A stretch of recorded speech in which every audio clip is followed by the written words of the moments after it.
अहो काय सांगताय? बीट कोण खायला नाहीच म्हणताय घरी? अगदी लहान मुलं ते मोठ्या माणसांपासून बीट खायलाच लावतील अशी ही सुंदर रेसिपी आहे. बीटाची खीर दिसायलाही सुंदर आणि खायलाही तितकीच सुंदर अशी ही खीर. चला मग रेसिपीची सुरुवात करूया. सुरुवातीला मी 3 बीट घेतलेले आहेत. 7 माणसांसाठी 3 बीट पुरतायत. तर आपण बीटाची साल काढून घ्यायची आहे छान असं सुंदर. त्याचे ते लास्टचा बुडका आणि शेंडा काढून घ्यायचा आहे. बघा इकडे 3 बीट घेतलेले आहेत मी मीडियम आकाराचे आणि त्यांना मधून कट करून घेतलेत आणि त्याच्यामध्ये थोडंसं पाणी टाकून शिजण्यासाठी कुकर लावून घेतो आहे आपण. कुकरची एक शिट्टी करून 10 मिनटं वाफ पकडून ठेवायची आहे, जेणेकरून ते शिजेल. इकडे मी अर्धा लिटर दूध घेतलेलं आहे 3 बीटरूटसाठी. अर्धा लिटर दूध गरम करून घेतल्यानंतर त्यातलंच थोडंसं आपण एका वाटीमध्ये दूध साईडला घेतलेलं आहे. व्हॅनिला फ्लेवरचं कस्टर्ड पावडर मी 1 चमचा आधी टाकला आहे. त्याच्यानंतर हा दुसरा चमचा टाकलेला आहे.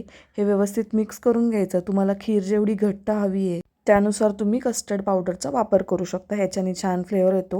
हे बघा आपले शिजलेले बीट किती सुंदर दिसत आहेत. त्याचं मी छान असं कद्दूकस करून घेतलेलं आहे. इकडे मी 7 ते 8 बदाम आणि 7 ते 8 काजू छान असं गरम पाण्यामध्ये उकळून घेऊन कट करून ठेवलेत. तूप टाकते आहे मी फोडणीसाठी. तूप छान गरम होत आलेलं आहे आपलं. मी 3 चमचे तूप वापरलेलं आहे. तुपामध्ये आपण किसलेलं बीट टाकतो आहे. छान असं परतून घ्यायचं आहे आपल्याला तो बीट. त्याच्यावरतीच मी ड्रायफ्रूट जे आपण घेतले होते बदाम आणि काजू, तुम्हाला हवे असतील तर तुम्ही मनुकेही ॲड करू शकताय. ते छान मिक्स करून घ्यायचं आहे आपल्याला. इकडे तुम्हाला दिसते त्या प्रकारे छान तुपावरती परतून घ्यायचं आहे. आपलं गरम झालेल्या दुधामध्ये मी साखर टाकते आहे. मी छोटी 2 वाटी साखर घेतलेली आहे. तुमच्या गरजेनुसार तुम्हाला किती गोड हवं आहे त्यानुसार तुम्ही टाकू शकताय. 3 बीटासाठी 2 वाटी साखर मी घेतलेली आहे. इकडे छान आपला किस परतून झालेला आहे. जे आहे पाणी आपण बीट उकळण्यासाठी ठेवलं होतं ते पाणीही मी टाकलेलं नाही आहे. तेच पाणी मी दुधामध्ये उकळण्यासाठी टाकलेलं आहे. छान त्याच्यामध्ये बीटाचा अर्क उतरलेला असेल. ही आपली कस्टर्ड पावडर जी आपण आधीच मिक्स करून घेतलेली थंड दुधामध्ये, ते आता गरम दुधामध्ये मी हळूहळू मिक्स केलेली आहे. छान असं ढवळून घ्यायचं आहे. किती सुंदर असा पिंक कलर आलेला आहे, तुम्ही बघू शकताय. लहान मुलंही कलर बघून खायचा प्रयत्न करतील. ॲटलिस्ट बीट थोडंसं तरी त्यांच्या पोटामध्ये जाईल.